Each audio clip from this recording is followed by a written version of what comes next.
Hola, bona tarda. Què tal esteu?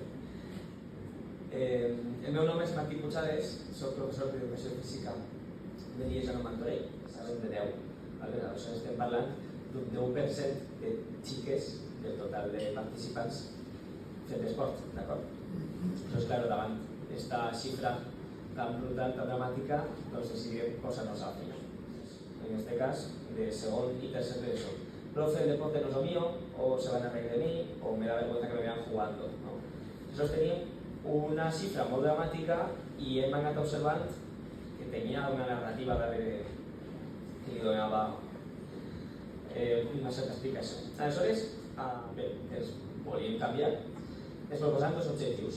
Òbviament, respecte a la baixa participació femenina als partits esportius del voltant del 5-10%, l'objectiu era clar, augmentar aquesta participació de les xiques a partir del curs 21-22, i davant d'esta narrativa que obstaculitza la participació femenina, com és la de deporte no es lo mío, me da vergüenza, no tengo amigas con las que jugar, se van a reír de mí, este tipus de comentaris que creen una narrativa compartida per moltes alumnes, evidentment l'objectiu és derribar esta narrativa col·lectiva de les alumnes de l'institut.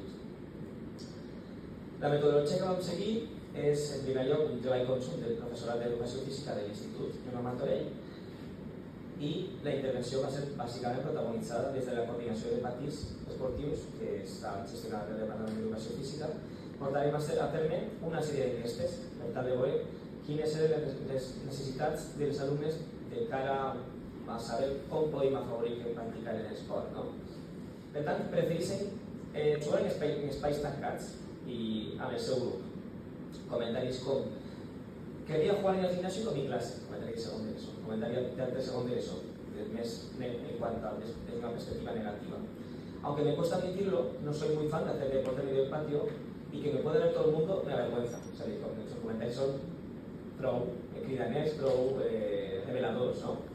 L'altre factor limitant que trobarem són els dos principals factors, claro. L'altre factor era el que necessiten companyies socials amb les que se sentisquen a gust per a fer esport, d'acord? Perquè moltes te diuen: jo voldria fer esport però no tinc amb qui, d'acord?